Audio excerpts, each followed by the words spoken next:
thing that is actually the most nervous I've ever been watching it. I don't know why. I don't know. You guys were. I don't know what was going on. I was like super nervous. So, but thank you. You were a great audience. I appreciate it. Does anybody have any questions? Yes. How did you first learn of him? What drew you to him? I had always heard about him, just sort of peripherally. I'm a big music fan, and I'm very much into the 70s and very much into gay and lesbian history. But his music wasn't widely available, so you know, every time I had heard about him, it was always this punchline. And because I didn't have anything to back it up with, I believed it. You know, I thought that he was, you know, just some ridiculous, you know, excess of the 70s.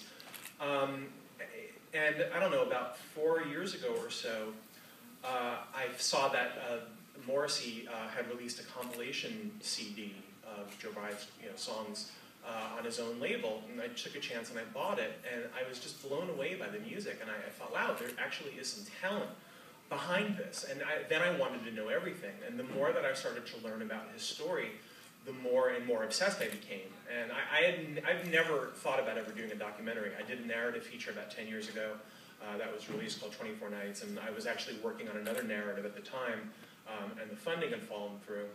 And I was just so obsessed so quickly by this, and I wanted to tell his story. I felt really compelled, and I just thought people need to hear this, and just followed suit with it. Any other questions?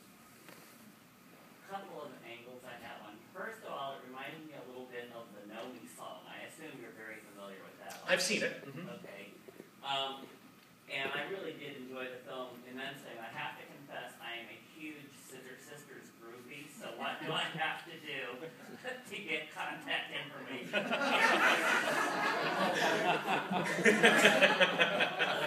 I gotta tell you, I could have watched the film just on him, or at least their evolution and whatnot. But at the very least, what was it like interviewing him? I'm sure you have more footage. I do. You know, the film right now, as it stands, is 102 minutes with credits, and we kept cutting it down and cutting it down. And what I found was there was so much story there that it was very hard to sort of keep all of these, you know, testimonials in. And so, I mean, poor Mark Almond, if you blink, you miss him. And he was really sweet, actually. We just did our world premiere in London, and he came up and did Q&A with us, and, you know, and with me, and it was really great. But I was really nervous having him see the movie because I didn't want him to throw like a big hissy diva fit and go, oh, I'm only in the movie for 30 seconds, you know, and like forget it, you know, fuck you. But he was really nice about it and cool. And so yes, there is a lot of extra footage with all of the different musicians. And, you know, should we be lucky enough to get a DVD deal, there are a lot of extras that I want to put out. There's also a lot of other stuff from Jobriath's life that I cut out of the movie. There's a really interesting story about how he was in the running to play Al Pacino's lover in Dog Day Afternoon, and had gone and done a screen test. It was between him, Dennis Christopher, who you saw in the movie, and Chris Sarandon. And I tried in vain to get copies or to get footage of the screen test footage. And it doesn't. If it did exist, it doesn't exist anymore. But Eric, I don't know why I keep calling him Eric. Dennis told me this amazing story about, you know, them all auditioning and how each, you know, Lumet had each of them do sort of a different take on the character, even though it was based on a real person. Each one of them sort of approached it as a different way. Dennis Christopher breaking away. Yeah, Chris Sarandon and Jobriath. And to quote Dennis Christopher, Jobriath sort of approached it as this, you know, New York drag queen, you know, in Long Island for the weekend, you know, with like kerchief and, you know, which wasn't what it wound up being. So, and then there was some more footage. You know, Joe Papp loved what Jobriath had done with The Misanthrope and had developed another musical with him called Pop Star, which was a sort of a thinly veiled retelling of Jerry and Jobriath's relationship. It's about this pop star who is the most famous pop star in the world and finds out that his manager has stolen all of his money. So in a rage one night, he murders his manager and runs away to this island. You know, and I actually wound up finding 2 demos. One that he actually, you know, like narrated and sang and played piano in Joe's office. But I just didn't have any visual with it, and it's just the movie was so long. And so there's all this, amazing, great stuff that's on the cutting room floor that I hope to bring out. Yes, Orange? Yes, I was interested in the stance that it took on Jerry's brand and how Jobriath's friends seem to just blame Jerry completely. Has he seen the film? Yes. I would love to, if you don't mind, because this is really interesting to me. Who here, and for show of hands, I know I'm like your science teacher. Show of hands, who thought that Jerry was a villain who was to blame? And be honest, I don't care. Okay. And who thought that Jerry was okay with Jerry and was pretty cool with him? Okay. At least a sympathetic character. Yes, that's fine. That's fine.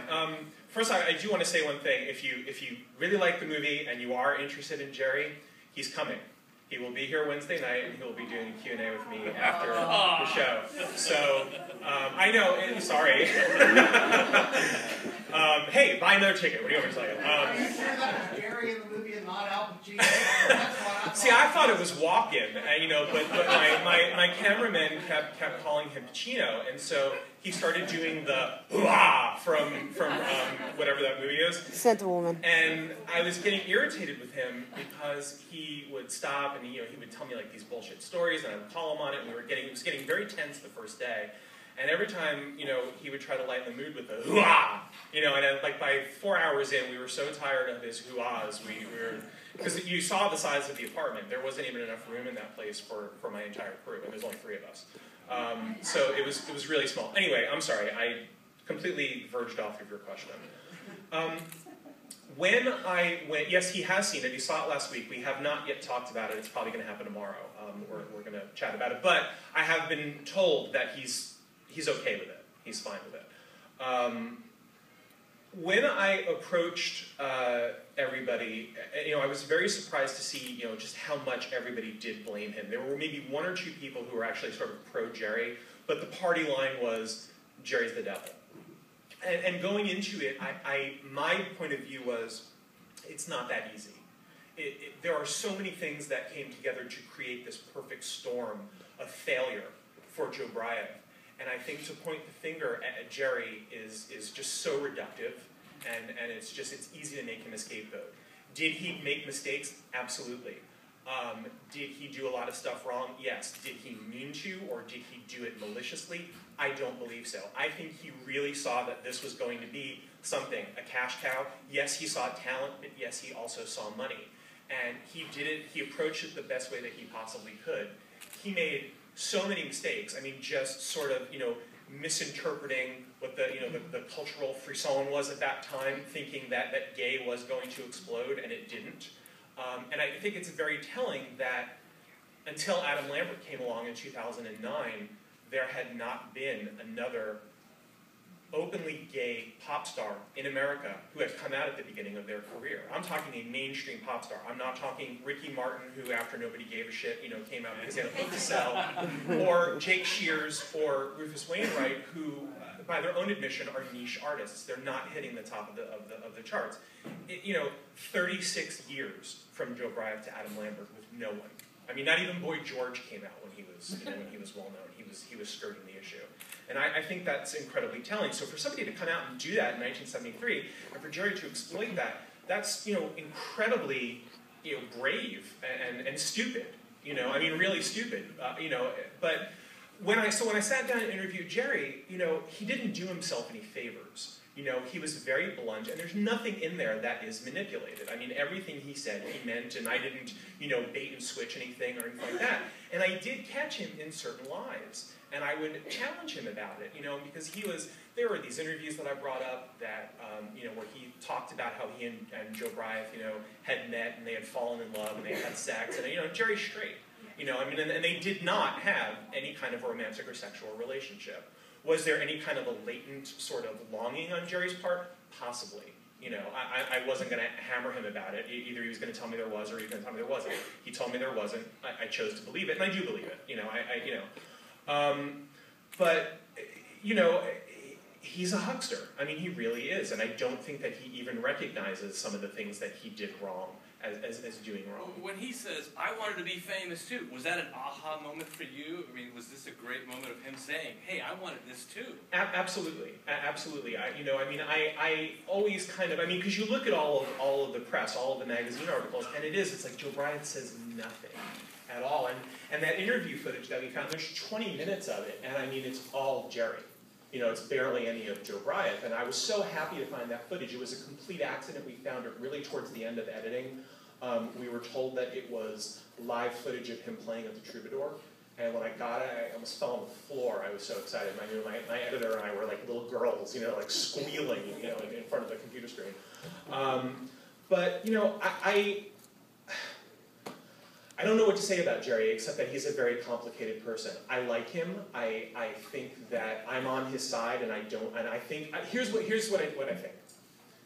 If it wasn't for Jerry, we would not be sitting here today, and I really honestly believe that.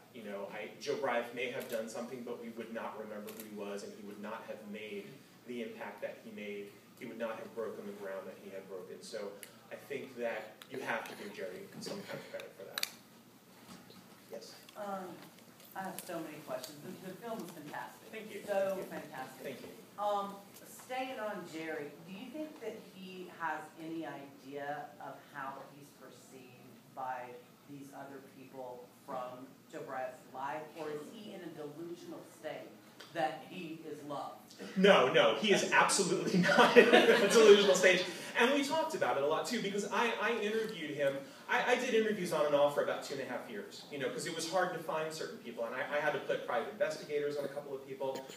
I didn't want to waste a lot of time, interviewing like peripheral people. I wanted to go to the people who knew the story. And the hard thing was that, you saw all of these different personas that Jobriath had.